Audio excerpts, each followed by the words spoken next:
There are people who are there to help you. And, I think for parents as well, if a situation arises and that is discovered, remain calm. Don't Yeah. freak out. We've seen it where parents go, absolutely, man, I'm going to take your phone, how dare you're grounded, blah, blah, blah, blah, blah. Yeah. That's going to exaggerate the situation. I know it's an anger thing. I know it's an instant Well, reaction it's a thing. fear thing. It's a fear It thing. is. Most people get angry because they're fearful or they're scared for their children. It's not Yeah, because you're, absolutely. or you're disappointed because, you thought that they knew better. And, you can have this conversation till you're blue in the face and it still Yeah. happens. Welcome to Conversations with Kristi. I'm Kristi McVie, a former WA police officer, specialist child interviewer and child abuse detective. For years, I worked on the front lines investigating child sexual abuse, where I saw the risks, the patterns, and most importantly, the ways that we can protect our kids. Now I'm here to share that knowledge with you. This podcast is all about real conversations, giving parents, carers, and educators the tools to keep their kids safe, both in person and online. Through survivor stories, expert insights, and practical advice, we'll navigate these tough topics together so you feel informed, confident, and empowered. Because when we know better, we can do better, and our kids deserve nothing less. Content warning. Some topics and conversations can be triggering for some listeners. Listener discretion is advised as your mental health is important. Please refer to my website and the show notes for available support services. Hello and welcome back to the Conversations with Kristi podcast. I'm so grateful to the amazing Andy Briercliffe over in the UK for jumping on to have a conversation with me about, well, we have no idea where this chat's going to go today because Andy has such a wide range of expertise. I'll just quickly share a little bit about what I know about Andy. Andy and I are connected on LinkedIn. The cool thing about LinkedIn is that you meet so many people from many levels of expertise from all over the world, and it allows us to connect because we're all very passionate about protecting kids and keeping kids safe and all of the other, offshoot experiences that we have. So Andy's a global online harms consultant, and I'm not going to tell you what that in details because Andy's going to share that with us. But when I read Andy's bio, I was like, I have to have him on the podcast. So the cool thing is that the internet, as amazing as it can be, connecting me and Andy here today, we're going to talk about some of the stuff that's not so great about the internet, I think. And so thanks for being here, Andy, and thanks for jumping on. And I stuffed Andy around with the time. So been amazing. Well, thank you for having me. It's absolutely a pleasure to be speaking to you from the other side of the world. As you say, the wonders of technology. Gotta love it. So Andy Briercliffe, as you say, global online harms consultant. And what that basically means is I have a really good understanding, in-depth knowledge, high-level knowledge of what's going on the internet. I'm going to say the internet like that, if I may, for the first part of it. So my focus is predominantly on all the online harms. So that's everything from hate and abuse, intimate image abuse, and terrorism, extremism, predominantly focused on child safety and everything to do with that. That's the umbrella sort of overview of it, because once we start breaking down all of that, then that's where we start going into all different sort of areas. But yeah, it's an absolute pleasure. And in fact, I'm just going to touch on something you said about LinkedIn, that, there's an awful lot of negativity, certainly towards social media. And, but this is a positivity of social media. If we class LinkedIn of social media, it does connect the world. It does connect like-minded professionals and individuals. We get to share the information and keep up to date with a lot of stuff. So there's a lot of positivity with tech. It's not all that bad. Yeah, I agree with you. There has to be, I think there's a bit of a give and take with it. Like it can do all of this amazing stuff, but it can take a lot too. So we've got to have that connection with ourselves as well to know when it's not doing the right thing, like when it's not helpful for us or it's harming us. Sadly, a lot of the harms we see are to children because they're too young to be on there, some of them, and they're not getting the right supervision or education. So that's where like people like myself and you come in to like let parents and people know, hey, this is what's harming our kids. We need to put up that safety gap, otherwise it's going to continue to harm them. Yeah, absolutely. I mean, it's a very, very complex and challenging landscape we work in, and I do think that a lot of people seem to think it's relatively easy. Well, let's just stop kids from seeing harmful content. But once you then break that down, is what is harmful content? And there's, in fact, the UK regulator Ofcom, they've identified 130 online harms, and that's an awful lot, and then you have to break all those down as well. And but we also have to take into account is what is, say, when we talk about hate and abuse, for instance, what actually is hate and abuse once we really break it down. I mean, certainly in all different countries, you have slang language as Yeah. well, for different regions. So one person could be really abusive to somebody else, but you might not realize it. And we sort of Mm, expect platforms to try and deal with that. Uh, and, are we saying that kids can see certain things on TV and film and things like that, where there's an awful lot of swearing and violence and sexual activity, but now we're saying they can't see it on social social, media. platforms. So I'm not saying there's, we should say, oh, let it be a free for all, not at all. But what how are we balancing this? Yeah. And what is violence even? You can switch on the news and see an awful lot of violence. But are we saying, well, they can't see graphic violence on the internet? So yeah, it's finding this sort of balance, finding this understanding of it all, which is quite Yeah. tricky. Yeah, and you just hit the nail on the head with that, and I've never considered it. But I remember sneaking, like, watching R-rated movies when I was a young teen, and my parents didn't know I was watching like late night movies that were only put on at late night because that's when they were allowed. And so I understand that. I think the dangers that we've got is that the real dangers we've got is around the algorithms, that once a child engages with one bit of content, it continues to give them that content, or it starts putting it more and more in front of them. And so that can be one of the dangers that we're dealing with. But in your position, I mean, you've worked with the government, you've worked with like regulatory boards, you've worked with platforms. What were you seeing that was coming up for you? What are you seeing out there? Crikey, I mean, to be fair, there's so much, and What are you worried I about? don't know where to begin. I mean, certainly we have to be super attentive to the child sexual exploitation and abuse content. And even that actually is not as straightforward as we think. I mean, that is super concerning. Obviously, children's access to pornography, super concerning. Although, pornography, what are we classing as pornography per se? Are we saying graphic adult content compared to, dare I say, soft porn content? And what is soft porn, for instance? I asked this question the other day about what is sexy. This sounds ridiculous, but what is sexy? Is it someone posing in a way, or do they have to be wearing underwear, or do they have to be naked? Or, some people, this is going to sound weird, find feet sexy. So, it's a true fact. So, it's not as simple as that necessarily. And obviously, we see the rise of the I'm going to call it the incel movement and the manosphere Mm, and things like that. So all of these are concerning, and they're all hot topics. Basically, mm, we can't deal with these individually and siloed. They, as I say, they all have complications to them. mm, So how do we do it? And, you touched on something then about when you were younger. And the mm. thing is as well that when we go back way before the internet, young people did things they shouldn't have done. Now, that might have been obtaining cheeky little drinks of alcohol, underage, or smoking behind the bike sheds, or doing whatever. This happened way before the internet. So it is, Yeah. dare I say, ingrained into sort of growing up, and Yeah. they're going to do that on the internet as well. We've seen it. They try to bypass the age detection, bypass the age verification, and all of that. Go on sites they're not going to go on, which is wrong. But again, what we maybe should be asking them, why are you doing that? But it Yeah. is, as I say, this happened way before the internet, so Yeah. it's historical as well. It's part of child development is they're Yeah, curious. They are going to try things that to see what it's about. I mean, everything that my own child has ever done is out of curiosity.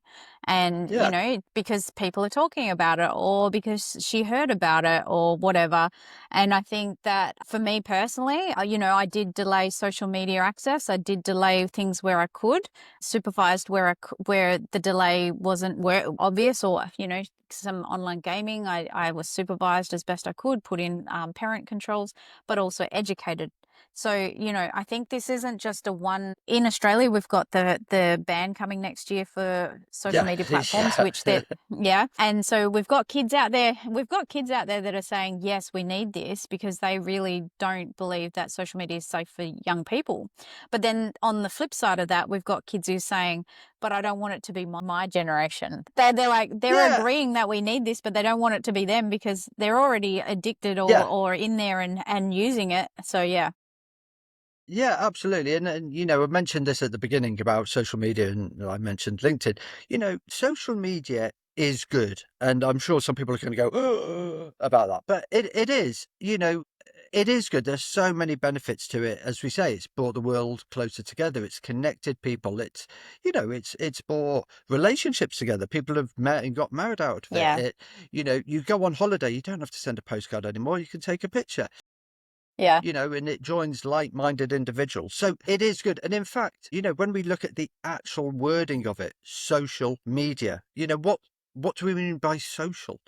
All of that. And when we look at these platforms, the reason they are so big, right, and so popular is we as users have made Yeah. it that because we enjoy it and we use it. So, there's this double-edged sword here. And now we're saying, oh, well, hang on a minute. And, it's the same for kids, as in they've grown up with this. This is their life. Again, huge amount of benefits for them. Yes, negatives for adults and for kids as well. So we have to try and find the balance. And, certainly in Australia and, other countries are talking about potential bans as well. We're already hearing how kids are going to avoid it, and Yes. it's been going on for years. I'd just like to point out that it's been going on for years. Yeah. Young Kids know people how to have get around avoided. stuff. Yeah, I've seen them. Well, some of them have been a bit obvious, some of them not. I'll just change my date of birth, Yeah. and then they'll put their image up, and you're like, you're so not 28, I'll tell you. So they've been doing that for years as well. And yes, I know there are age verification systems and tools being proposed, but now we've got to roll those out across every conceivable platform in some way. That's a cost. The big tech, yeah, they could potentially afford these, but there are smaller platforms as well. Let's not forget about them. They have to do stuff as well, Yeah. So it's not as easy, not as straightforward as we hope. And, it's all right, one country introducing it, but I gave this example, which was Australia introduces the under 16 ban. Okay, let's accept that. They are doing it. So if someone from another country comes over to Australia, family holiday, that person's under 16, can they access social media then in Yeah. the country? Well, I didn't even think about that, to be honest. Yeah. So now they're away from all their friends and family and they want to connect back home with their mates. But is it allowed? So would we therefore, oh, you're a visitor, you're going to be allowed, but you're a resident, you're not going to be allowed? And Mm. how are they going to block it? Yeah. I don't know. It's Yeah, an I don't know interesting either. question. I don't know either. Um and initially when they were talking about the bans, I proposed, who's going to be the one who pays in the end? Like, not so much the young people. Is it the young people who are going to end up with a record, like a court charge, or it's like police are going to come out and say you're on social media?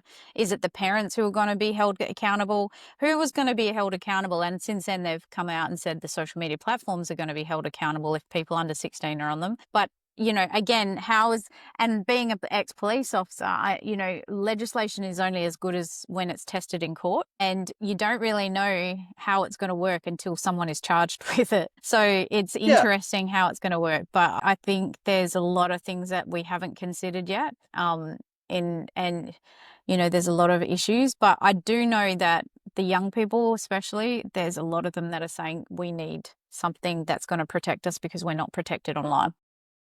absolutely. And I think another thing is, I don't know quite how it works over there, but over here and in other countries, you're going to potentially have the situation where you can have a young person in a school who's now going to become sick. Great, happy, I can have social media, but their classmates can't have it. So how does that work? And that could lead to cyberbullying, maybe going, no, no, no, no, no, I've got it, you haven't, Yeah. and all of this. Yeah.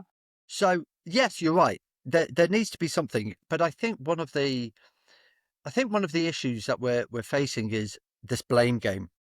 We have to blame one group of people, as in tech. Let's just blame them for everything. Whereas I think it has to be across. I'm not going to use the word blame, but for us to do something, it has to be across the entire landscape, starting from education. We have to improve the education, not just to young people, not just to parents, but to adults. We have this focus like, yeah, we'll educate young people, we'll educate parents. Well, what about the rest of the adults? And an example I gave is, let's say 14-year-old Paul, I'm just picking things at random here, has a 28-year-old uncle. And Paul goes round to uncle's house, not suggesting anything's going on there. And when Paul turns up, he goes, "Oh, uncle, can I go on your PlayStation?" And the uncle goes, "Yeah, fill your boots." Yeah. Well, Yeah. the uncle is an adult. He's not had any He's not education. So restricted either. yeah, we need to push education to adults as well. And let's remember, adults, as much as they're victims in exactly the same way as young people are, they can be offenders as well. So we need to look at that. We need to look at how, certainly, yes, platforms are dealing with stuff across the board, not just big tech. We've seen instances on smaller tech platforms of all varying degrees of all sorts of stuff. For instance, we've seen stalking and harassment on fitness apps. Yeah. You know, Right. and then we need to look at, say, how law enforcement do some great stuff. Could it be better? Potentially. Yes. And then we have I'm to going to say go yes, they across the could. landscape. Yeah, well, we're both law enforcement, ex-law enforcement, but they could. And, it has to be then, right, outcome. It can't always be an arrest, for instance. And Yeah. certainly, are we going to go and arrest young people? No, we're not. Well, we shouldn't be. And No. judges and magistrates and people in that area, I think they need to be better educated as well. Yeah, I agree. Is arresting the best punishment? Are there other options we can do? So if let's say a parent sets up an account for their underage child, okay, we know that happens, okay, are they going to be arrested? Are they just going to have a little chat? Or should we introduce, I'm going to be a bit cautious here, but should we introduce fines? Or should we say, right, okay, you've done this, we're going to liaise with your internet service provider, and as a penalty, we're going to ban you from the internet at home for, say, a week. Right. Could you imagine that? Well, why not? It's a punishment, isn't it? Yeah, true. Whether it's doable or not, well, it should be I doable. don't But, know. That's we need to strange. think outside. We need to start thinking out the box a little bit, Yeah. because the Yeah. same can't just keep arresting people. Yeah, no. And then, it's filling up the legal system, it's filling up the court system, it's filling up, there's better things we could be filling that court up with, especially when it comes to child exploitation, online child sexual abuse material, CSAM, and other really important things. But it's just, there's so many, a lot of people don't actually consider any of this. They're just like, ban them or not ban them, Yeah. or I hear so much. And I think the thing is that social media came about, or like platforms and like online gaming, everything has just evolved so fast that we haven't evolved enough to keep up. And our kids, they're the ones who are like, like my daughter is constantly teaching me stuff about this and like, you need to talk about this, and you need to, this is what's happening here. And I think, and the only reason that I can, she talks to me about it is because I never actually said you can't have this, or it was usually, let's not do this yet. Let's wait a little bit longer because XYZ. I never said no. It was like, no, not yet. And then, we worked out a plan for when it was more appropriate and what not. So I think it's quite interesting, actually, because you've just made me think about something. I wonder whether, and I no disrespect to many people here, that I wonder whether the best educated young people are those children who are children of people who have worked in this environment. Potentially.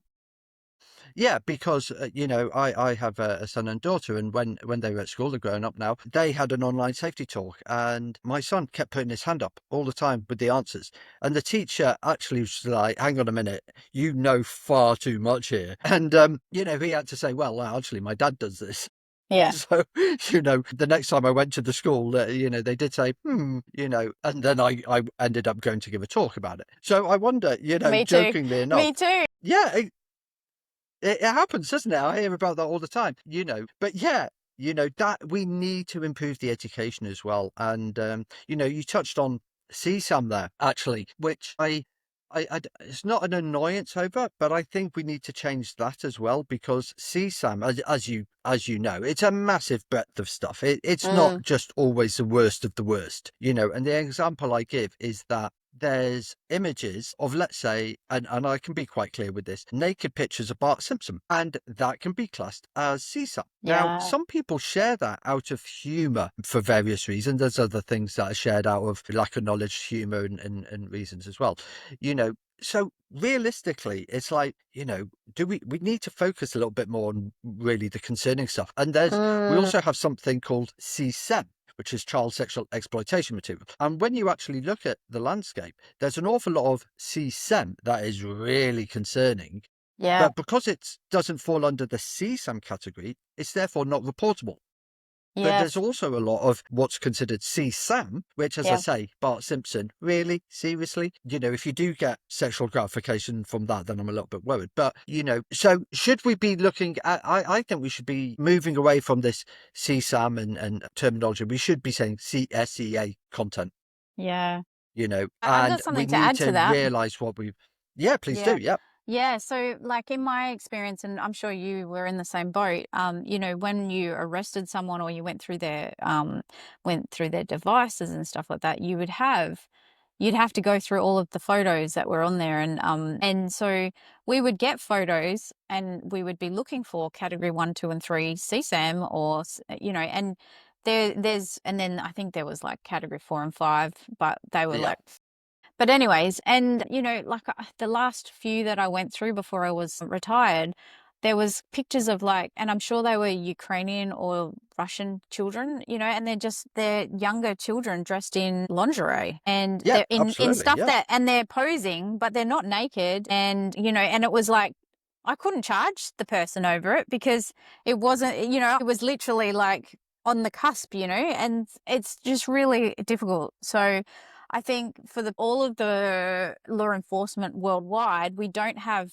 standard, like it's not a standard for every country. It's just whatever country you're in, you either have this CSAM, CSEM, CSEA, Yeah. that, and it depends on where you're at. Like, is it illegal in your country? And some countries it's not illegal. Yeah, absolutely. And, I'm going to go on to platforms now. As I say, oh, we like to blame tech. They have the same issue. They can Mm, see, these profiles and the content and stuff like that. And, they're not allowed to report dubious or concerning accounts because it doesn't fit into the CSAM category, for instance. Trust me, I've seen accounts where I'm like, this is crying out dodgy to me. yeah, But as you say, just because I saw it a lot where people would have, 500,000 plus images of youngish looking children in swimwear, yeah. for instance, and that's not illegal. But you've got to ask yourself It's why. creepy. Yeah, It's creepy and dodgy, but it's not illegal. And, I used to see a lot of this in platforms, and I hear a lot about it as well. It's not reportable, no, and platforms cannot report dubious or dodgy. It has to be, this is CSAM, this or, is illegal or not. one of the other, yeah, it has to tick the box and any of the other criteria for these offences as well. In fact, one of the things with regards to adult content, for instance, is that it has to be real life or perceived to be real life lack of consent, for want of a better word. Right. Okay. So when you're looking at it, it's like, how honestly can you determine whether there was consent or not consent to take part in that activity? I don't want to be too graphic, but for instance, rape. Yeah. We one of the things is, yeah, it has to be rape. And Yeah. they're like, well, I can't clearly tell you whether that was actual rape or not, and we have to realize, and we have to have these open conversations. People do have fantasies, stroke role play, stroke kinks about that. Yeah. So when you're looking at it, Non-consensual. how are you to determine without any context that thing, that image, that video, whatever? And these are what content moderators and specialists have to try and figure out. So it's not even easy for platforms to try to determine stuff at times. So they're in, It's not the easy for tricky law situation. enforcement either. No. Like trying to identify the people in these videos, these photos, or whatever sometimes it takes years to identify people. Yeah, and now obviously we've got AI. Yeah, Obviously, everybody's an AI expert all of a sudden. And as you say, with the creation of the AI images, now we've got law enforcement spending time potentially trying to find a victim that doesn't exist. potentially, yeah. And that's an awful lot of hours doing that. Pre this, for instance, and I know many countries have this. We used to have these vigilante groups who used to, try to seek out paedophiles and offenders. And then again, law enforcement were then trying to find a victim, reading about this victim's going to meet, this person, this offender. And you suddenly realize, actually, no, this victim doesn't exist. Mm, So, we have an awful lot of time looking for things that that don't don't exist. exist. That Yeah, doesn't help the situation. We really need to be spending our time, and law enforcement do. There's an awful lot that goes on behind the scenes that people just don't realize. yeah. Um, I and mean, then and law enforcement are up against it as well. well, the platform creators and the AI creators, it's like taking less and less energy to do it, right? So Yeah, it's quicker and easier to do it now than it was 6 months ago or 12 months ago or 2 years ago. And so law enforcement has to come up with ways to counteract that, but it's taking longer for them to keep up with what's happening than it must be frustrating. I'd imagine over here in Australia, we've got Task Force Argos and they do yeah. an Yeah. amazing job in Australia, but I'd imagine they are pulling their hair out with this stuff. Oh, 100%. And I think it's the same around the world. Even before all AI and everything like that, law enforcement was snowed under with stuff. Mm, And they have to prioritize. They're now having to prioritize all these online harms, not just child safety related stuff. You know, if you're a victim of any of this, you want your case to be the most important. And yeah, unfortunately, law enforcement can't they do have to that. There is prioritize a it. prioritization. So I'm not going to say things slip, but Yeah, it's been getting bigger and bigger and bigger and bigger. And now they're having to deal with all this. And yeah. to be honest, I haven't actually seen or read, much expansion for law enforcement in this sort of area. Now we've got these acts coming in, whether Australia, UK, or even Europe. I haven't seen any publicity around we're now going to create a new cyber force or an online force, or we're now going to give police an extra $50 million or pounds solely to focus on this. We're going to increase, create 200 jobs solely to focus on this. I haven't seen it. No, Maybe I they are haven't. doing it, but I haven't. I would have thought we'd have There's seen no something extra about it. money. There's no No. extra So, money, and it's private enterprise that's actually trying to help with this by creating AI technology detectors. But even yeah, they're struggling to detect what's AI these days. So the AI is getting so good that even the platforms programs that are designed to try and seek it out and identify it are struggling. So yeah, it's not absolutely. looking good. It's not looking good for our previous cohort that work in this space. I just think my podcast is based around educating parents, and I think what we need to remember is that it seems really scary, but there is things we can do, right? There's stuff we can actually Oh, do. yeah.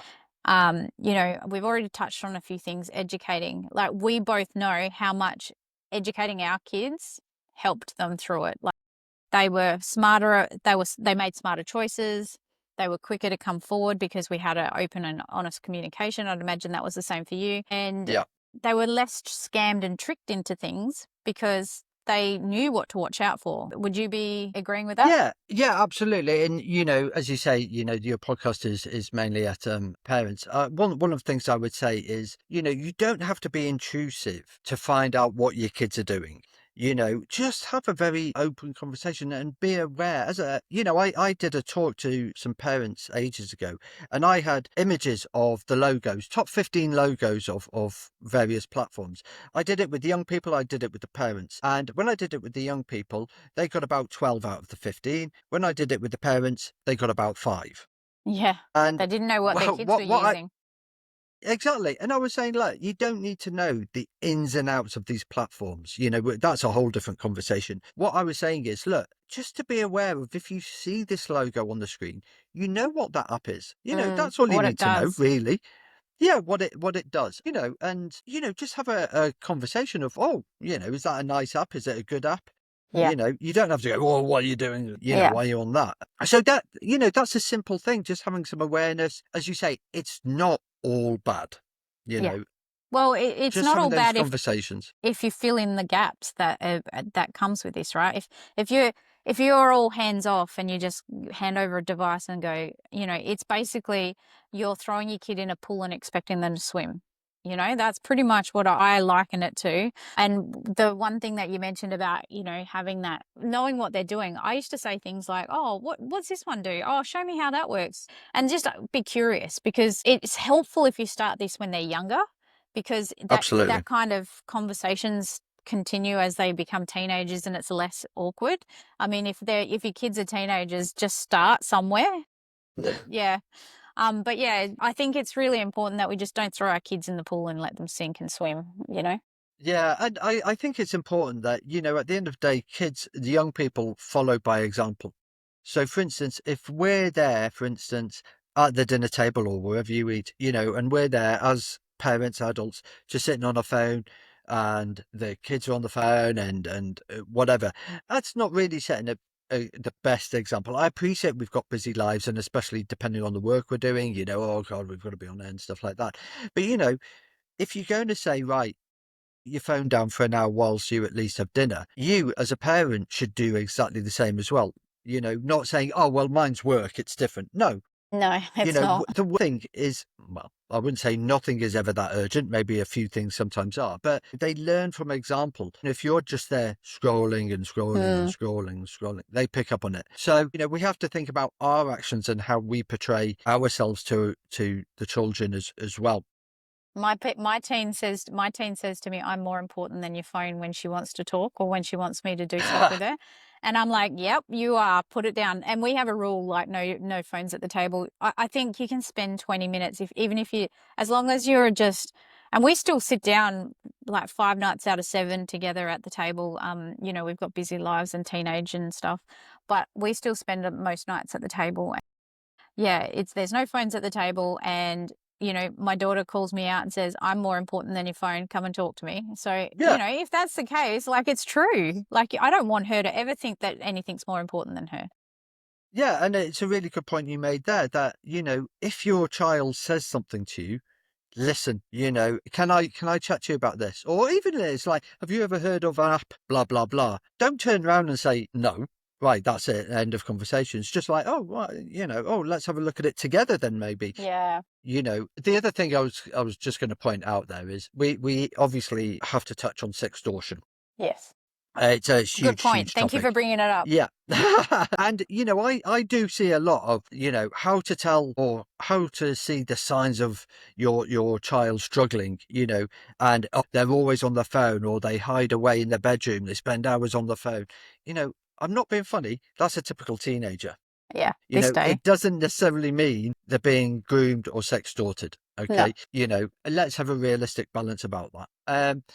Yes, there is, you, as a parent, your child, you know when something doesn't seem right, when they might be super quiet or maybe change, their character in some way. That's what you've got to look at, not if they're going in their room for 6 hours or being grumpy or go, oh, type of thing. And again, it's having those conversations. You know, Sextortion it is on the rise. It's been going on for years. It has become more, dare I say, efficient through the use of AI. And it is a serious concern. So it is super important to have the conversations with your children about, who are they talking to? Do they know the people they're talking to? As I say, you don't have to be intrusive. You don't have to, I'm going to take your phone off you to go through this. No, build that trust, build that communication, because even the child might not realize they're actually being groomed. No. Because Good point. grooming is actually normal conversation to begin with. Hey, how are you doing? Oh, you look lovely. Or how was school? Oh, what are you doing at the weekend? What music are you into? That's actually legal. Yeah. so they might not even realize, and especially if someone's pretending to be someone their own age, having that question, do you actually know who you're talking to? Can you vouch? Is it a friend from school? How did you get introduced? And, with that, we have to go on the flip side of that, which is that there is so much education for young people out there, whether it's in schools, it's online, it's helpful websites. Young people are still becoming victims for this. Yeah, So all the time. is the message, yeah, is the message not getting across? Are they not listening? Do they not want to listen? Why is it happening? As I say, with all this education and all this help out there, I think, need to think about that. in my experience, when I talk to young people about this stuff, and especially young males who have been sextorted, their explanation, and if they, like you said it right at the start, why are kids doing this behavior? And I always tend to ask is, what led you to like share nudes? No shame, no Mm, blame. I'm not pointing fingers here. yeah, I'm just interested because it's an interesting thing that happens, like, and most of the kids say to me, "Oh, I was lonely." They sent it first. And this is a thing, like, I always say to young people, especially at any presentations I do, I'm like, okay, if you like, think about why. And when you notice that feeling, then go seek a friend, a real friend, not someone who is, who is you've never met before, who's sending messages, making you feel good. Go and seek an actual human, because the people online, you just can never know if they're real. And, like you said at the very beginning, there is people who've met their life partners and they've met great yeah, friends and stuff.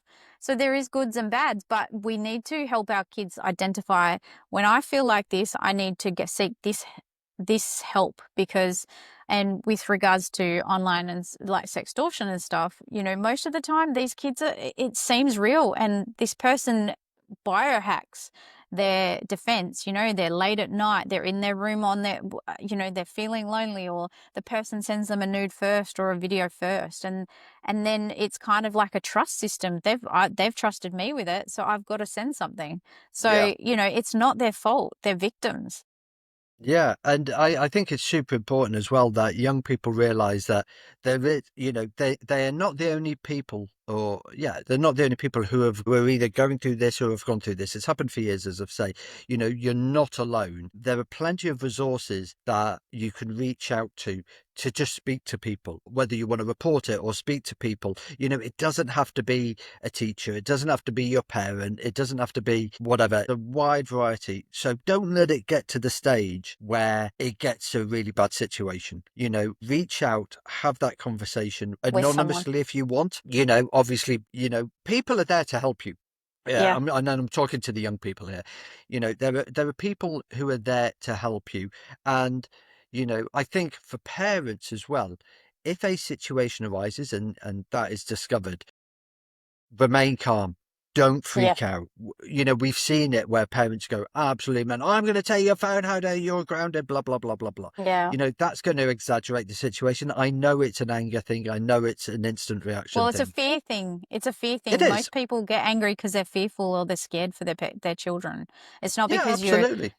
or you're disappointed because, you thought that they knew better. And, you can have this conversation till you're blue in the face and it still happens. And the thing is that we did stupid things, like you said at the start, and we just didn't have the social media or the iPhone, the Yeah, camera to thank record God. this stuff. So I know. And we're all saying that, like, as parents who grew up without camera phones, we're all saying, thank God. So have some compassion for the kids who don't Yeah, have that luxury. And, maybe just, yeah, have an action plan in place. But one of the things that I want parents to also know about this is, don't wait till it happens. Have these yeah, conversations way before, before they absolutely. hit high school or secondary school, because this stuff's getting younger and younger. Absolutely. And, I think as well, just to do a range across the topics here, we've sort of focused on child safety and child sexual abuse material and stuff related to that. But it's other stuff as well. As I say, we've heard of people being stalked online and harassed and bullied online. And, we're seeing, as I say, the incel and the manosphere movement as well. And young people are buying dare I say, harmful items, whether that might Yeah. be laughing gas or knives and things like that. So it is bigger than the child sexual exploitation Yeah, landscape. good point. So if your child does receive a package, I'm not saying be suddenly open it, but oh, you received a parcel Where today, did you get that from? You what's don't have any money where in did your yeah, bank. well, exactly, and we've seen this where young people are enticed by, oh, I'll send you the latest shoes, or I'll send you this, I'll send you that. Just be a little bit aware about what they might be Curious. buying, you know. So yeah, as I say, it's across the landscape of all sorts of things. And, as I said I wanted to earlier, mention gambling as well, because we have a lot of yeah, kids gambling in Australia, which I well, didn't no, hear. I heard a report about that the other day, and I was like, whoa, that's not even something I absolutely. would have considered. Yeah, because it is so easy. Our Yeah. lives now are instant. Yeah. You don't have to type www dot in and go and find a computer No, you somewhere. don't. It's instant on our In phones your at the hand. moment. And again, that's like gambling. And in fact, actually, go on the flip side of that, food, right? Now you think, hang on, that's a bit weird, but it's so easy to order junk food, and that's not great for the health of the kids. It's so easy. So yeah, gambling, health food, all sorts of things. So yeah, gambling, as I say, as you just alluded to there, is a big issue. So what can we do about that? I do know Have some of conversations. have conversations. I know they are trying to introduce age verification in various ways. Whether it'll work, we shall see. But interestingly enough, the gambling landscape and the alcohol landscape are doing a lot more than Yes. the online landscape. I don't know Yes, what it's like over there, but certainly over it here, is. crikey, the amount of Warnings TV everywhere. adverts, yeah, for drinking and gambling, it's all over the place. But yet, can't really Why say don't we? I ever Yeah, see much. I see. I mean, here's my opinion on social media and gaming and online gaming and stuff. I feel that they can do more. Like they can do more. They can do better because they've got these platforms set up with, and they can do things when they want to, and they got us hogtied in that they only have to do so much, so they're only doing what they have to do. I think we can, they're not silly, and they know that they could set up age verification possibly if they could, or to have their AI components to go through and identify kids that are under 13 or whoever under 16. They could be doing that because it is a possibility. It is there. The tech is there. But yeah, I think they could be doing a little better for everyone, because I recently went on a podcast of a comedian, a dark humor comedian, and I've been told it was brave because I went on there to talk about child sexual abuse and child sexual abuse material because he made a dark humor joke about pedophilia, and everyone was up in arms about it, right? And because it was a skit, he's a Yeah, comedian, yeah, it was a yeah, yeah. skit, made it look like he was trying to basically poach a child. And so I went onto his podcast just to explain, why people probably got really upset with him, because it's not a joking matter for a lot of people. It's a real life situation that's happened to them, happened to their family members. And we were talking about it, and he goes, you know, on YouTube, I can mark my content for 18 plus and it only gets shown to 18 plus. I can't do that on Instagram. I can't do that on, Facebook or any other of these other places.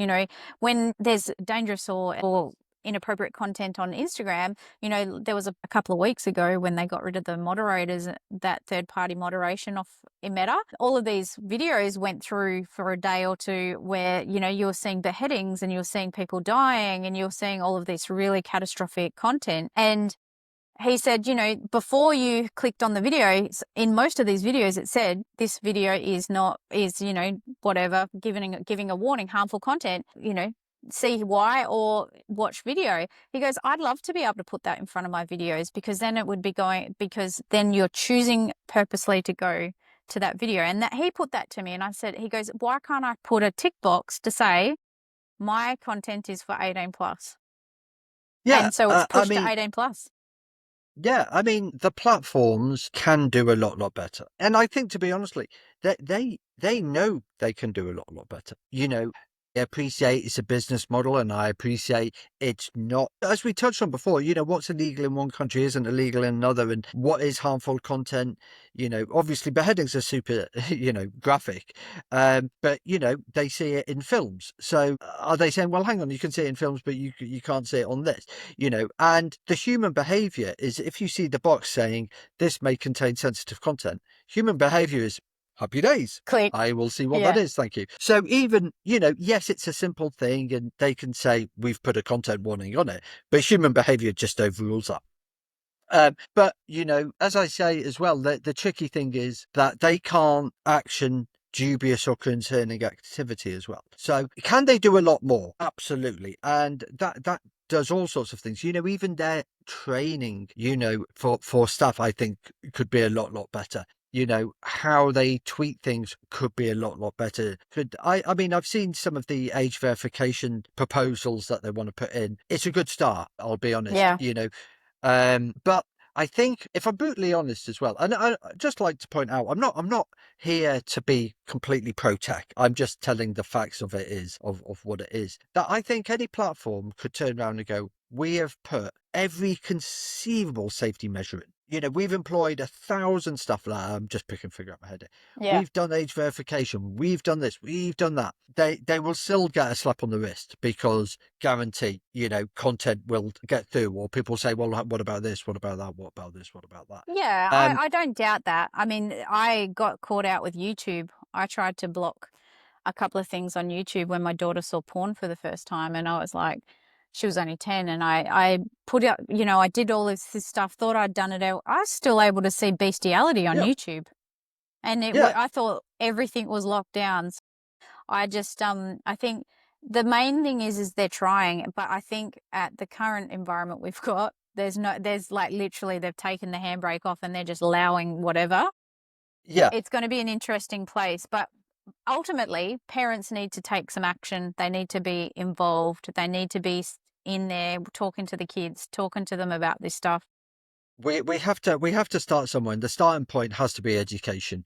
But I say the fix is right across the entire landscape. We're not just blaming parents, we're not blaming kids, we're not blaming tech. Law of enforcement. It It's a has big, to be across it. Yeah, it has to be. It's a societal issue, and we have to deal with it in a societal way. Um, just going back to tech, then, I tried to report some stuff, and I've heard it from other people. We've tried to report stuff on particular platforms. Complicated. it is. And that is a simple It always thing. comes back Here's as a piece. being not, it's Yeah, not against guidelines when it's yeah. nudity or something. I'm like, come Well, on. even if someone is let's say a victim of intimate image abuse, okay, and they report it, so they're already stressed, they're worked up, and that could be a young person, that could be an older person, an adult. Anyone. Hey, you're waiting then. Oh my God, this is the worst thing happened. Then you're waiting and it's going through the process. And then, as you say, you might get the thing, we have reviewed this and it has not violated a policy. Oh, well, that's just brilliant, isn't it? Yeah. You know, It's stressful. that, yeah, and that can have a mental health impact on people as well. So, yes, platforms can do a lot better, but we have to realize it has to start somewhere. And that is educating everybody, young people, parents, carers, Yeah. adults. Because at the end of the day Yeah. as well, adults, from what I've seen, they're the main protagonists of all of this content. At the end of the day, somebody has to post content, make that content, add a comment to a post. It might be abusive or something like that. It's a user that does that. I've not seen that auto-generated anywhere. Someone has to do it at the very beginning. So that is a user, and that is young people and adults as well. So we have to educate at the very, very beginning, and as well as trying to fix the rest of it as well. It seems quite easy. I don't know why we haven't done it yet. Well, we've got all the answers, and they should just listen to us. I just think, we can do better, and I think parents are really scared for their kids and scared for the future in a lot of cases. I personally think, where you, like I've said multiple times, where you can educate, where you can supervise, where you can create boundaries in place, it does have a massive impact. So dangerous content can have a massive impact. So Andy, if you were to leave any other resources or like websites or something that you go, nah, this is something to check out for a parent, is there anything that you can recommend? Crikey, well, to be honest, there's a vast array of stuff. I've thrown that at Honestly, you and it's like so much. well, I have a list and it's 400 odd lines long. So yeah, exactly. And that's a global thing. And it's really interesting, actually, because it really covers a whole breadth. It's everything from child safety smartphones to board games for child safety to websites that produce a lot of stuff. Certainly for Australia, you've got a net e-safety commissioner, you've got NetSafe, you've got people like yourself. There's a vast array. I could keep going on and on and on, and I know a lot of people over there. And I could name ones over here in America as well. The one thing I would say is, for anybody who is listening, certainly reach out to Kristi. I'm more than happy if people want to seek me out. More than happy. As I say, reach out, ask advice. For whatever it is. That sounds really interesting. Could you tell me a bit more about that? The one thing I would say to parents and adults as well is if you do want a bit more further information, firstly, push your kids' school. If they're not doing it, make them do It it. should. Okay. I mean, I think it's a legal requirement. It is over here, but It's not make yet. sure. Schools can choose Oh, whether right. but I think it's in the curriculum. Like they do some, Yeah. like teachers teach the curriculum, so there is some curriculum But around it, but again, it's not always adequate. well, again, interestingly enough, ask who does it. If you go to your school, just say who does your training, because I've seen it here where it's a little bit uncoordinated. I've heard that history teachers or the maths teachers might give it. Yeah, same. So ask who's going to do it. What do that Well, they're school not have in experts, place? are they? They're not They're experts in not, that and area. all due So respect to them, they're doing their best. I just like yes, to point out. yes. Also, if you do want to seek advice, one thing I'm going to say is, if you do want to seek advice from external people, just check their backgrounds. And I'm not suggesting anybody's dubious, but it's always best to have a look at those people. What have they done before? Both you and I have been ex-law enforcement. We've been there, seen it, done it. I know of other people who have done that as well. I don't want to sound disrespectful to some people, but we have the knowledge. There's a lot of people who are doing the talks, doing the education, who might not have either spent many years doing it or have not worked in that environment. Great. I applaud them for doing it, but I would say to parents, just make sure you know, because there's an awful lot of misinformation out there. And some people will ram down the throat, such as like, do not let your kids on Snapchat, do not let them on TikTok, it's full of paedophiles. Well, where are you basing that information on? So look at, if you do want further talks or you do want further information, just don't just Google and go online safety expert. You'll get a myriad of people.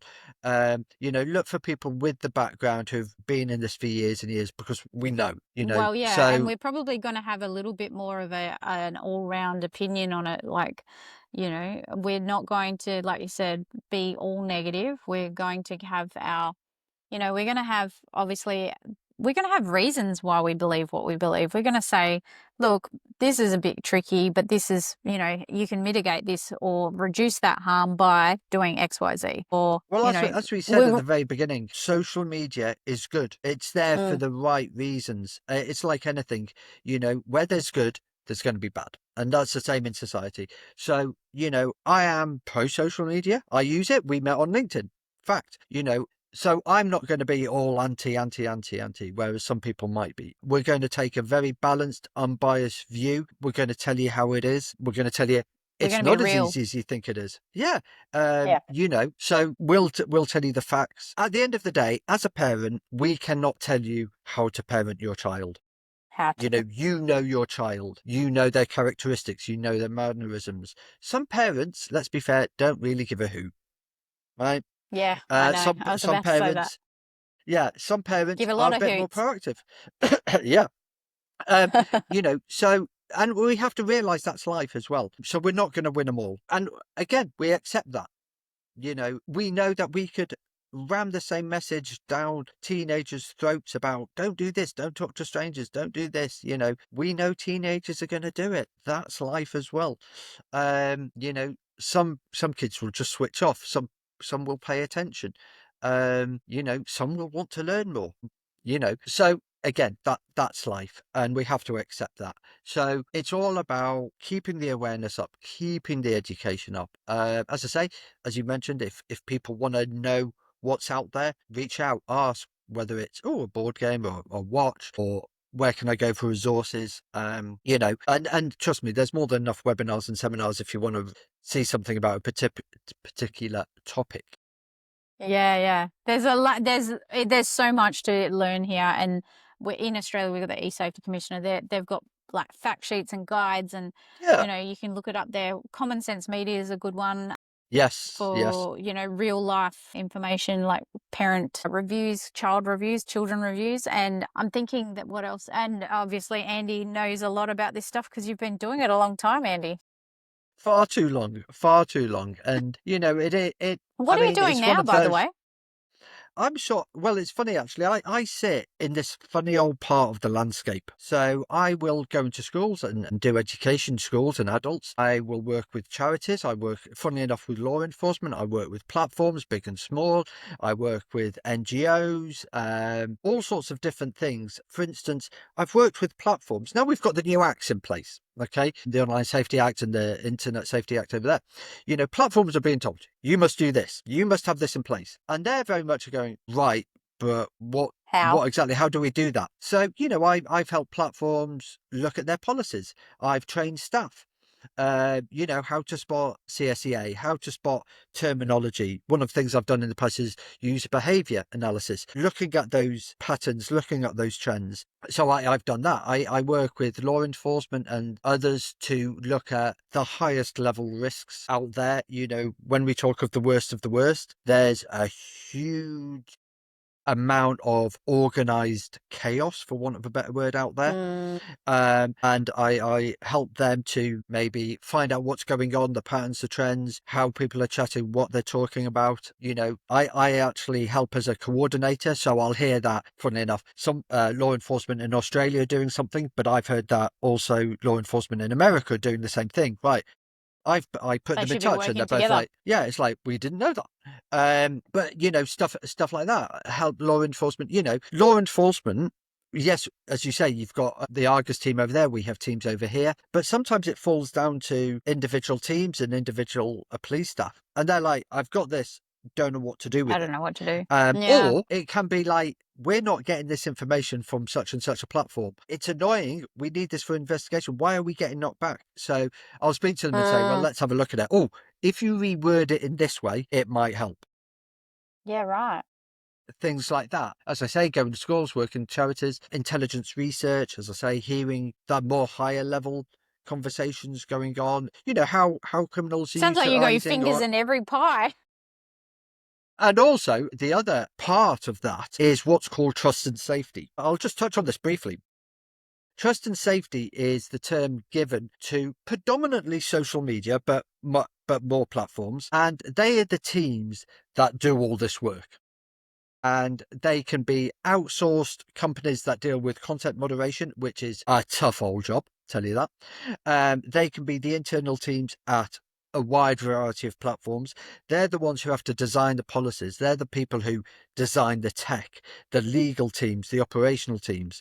And that is a very complicated and challenging job right across. We hear, certainly in America, Australia, safety by design, it's a Yes. big talk at the moment. But yeah, the product people who are doing this are now What having is to that? think, right, safety by design. They have tech backgrounds predominantly. They don't have like the backgrounds you and I have. So Policy, it's safety, law, law enforcement. What's illegal, yeah, what's not so illegal.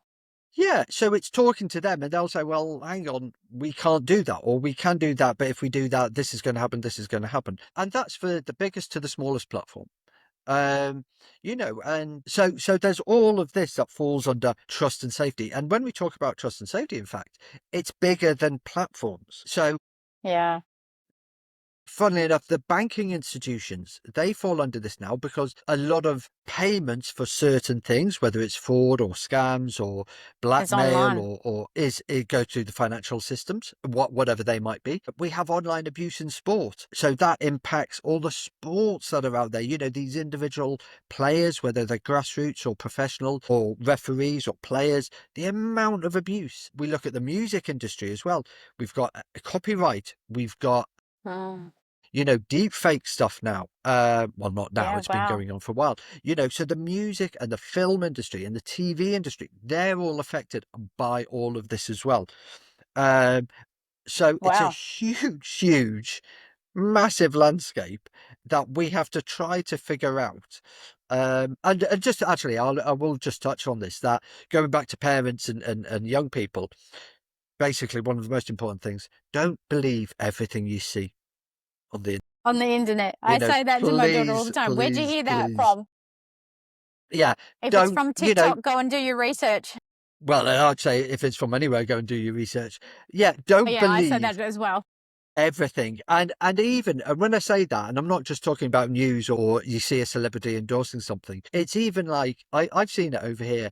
People will post a picture and say, check out my new car. And people go, well, how do you afford that? And there's this what we call keeping up with the Joneses. Well, if they've got a new car, I think we Yeah. should go and change our car. That could be a rental car, or that Or could be they they've just just walk passed a past it. showroom. Yeah, or they've just walked past it. It really is as simple as that. Don't believe everything you see, and kids are the same.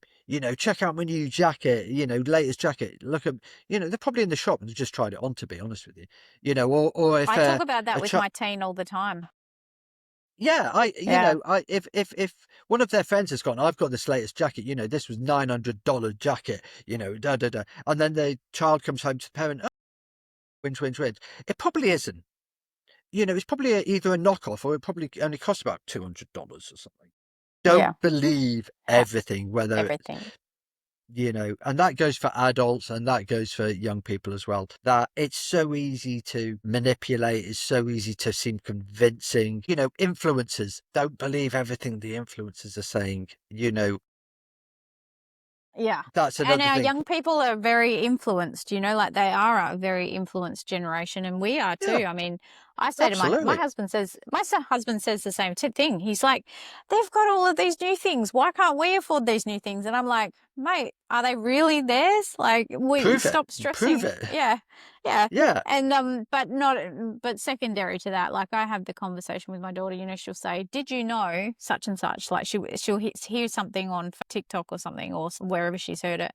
And I'll say, where did you hear that? Have you done your homework? Like, don't just trust. I think one of the stats she came up with is like, you've walked past about 3 murderers in your lifetime or something like that. Or Yeah. The or one one of in, those yeah. weird stats. And I was like, okay, that sounds a bit, well, I mean, I'm not saying it's not true, but have you actually looked this up? Like, where's this research come from? Like, if they're not quoting where the source was from, like, I don't trust any of that. So, Well, yeah, in just having fact, those conversations.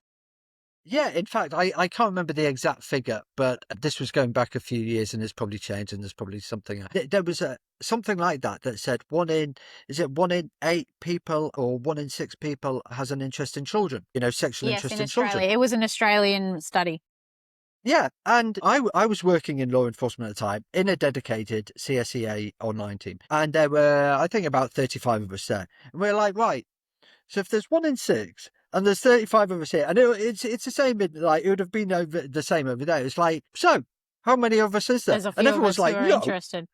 So, what, how can you work that out in theory? And, I'm not saying that wasn't based on research, but doesn't quite add up to me, and as I say, don't believe everything. We've seen influencers from all sorts. There was a recent one on, I think it was Netflix, about a young female who did a thing about cancer, didn't she? It was Yeah. about Belle Gibson. that's it. I knew it was Bell something. I couldn't remember. Again, and she's not the first. In fact, there was another one last week. So again, these influencers, these celebrities, whoever, or The best one I try and tell young people is, if something's too good to be true, like buy these new trainers at dirt cheap price, or we had a big one with Taylor Swift tickets. Get your Taylor Swift tickets, half price, Same. VIP access. If it's too good to be true, guarantee it probably is.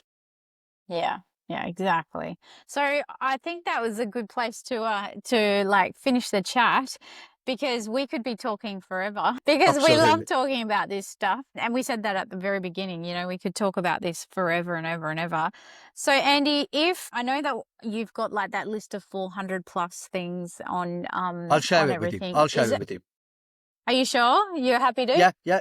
It's all open. It's all open. It's all public access. It's just all in one place, Fantastic. so it's fine. What I'll do is I'll share the link in the show notes. So that would be amazing. And Andy is located on LinkedIn, works all over got his hands in every pie in regards to this space. I think you must be working your butt off. So yeah, thank you for taking the time to sit down and chat with me and to just talk about, the fact is it's not going away. We need to adapt. We need to make it easier for ourselves, but also, give our children the best opportunities, which is us being their best education. So thank you Well, so much. it's been a pleasure, and thank you very much for giving me the opportunity to come and talk with you, especially, as I say, other side of the world. We've got to love technology. Yeah, I think my ending thing is, like, we've talked a lot about negatives here, but there's also a lot of positives. Tech's here to stay. Let's embrace it. It's going to advance. We know this. It's not all fearful, and again, if things go wrong, you're not alone. Reach out, to all these people and resources that are out there. But Yeah, embrace it. thank We're you. here doing tech, everything. Yeah, thanks, Andy. And I'll share everything in the show notes. So thank you for being on Conversations with Kristi. It was a good conversation. Thank you. Thank you for listening to this episode. Education empowers children, strengthens parents, and most importantly, prevents abuse. That's why I do this work, and that's why you're here. So truly, thank you. If you'd like more support or resources, follow me on social media under Kristi McVie or Cape-AU, where you'll find all the links in the show notes. You can also grab a copy of my book, Operation KidSafe, A Detective's Guide to Child Abuse Prevention, at www.cape-au.com, where you'll find further resources and self-paced courses to help you in this journey of protecting your kids. If you found this episode valuable, please take a moment to leave a review or share it with someone important. Your support helps more parents and caregivers discover this important information and take action to keep kids safe. Check the show notes for extra links and support, and most importantly, thank you for showing up and taking action to protect your kids. See you next time.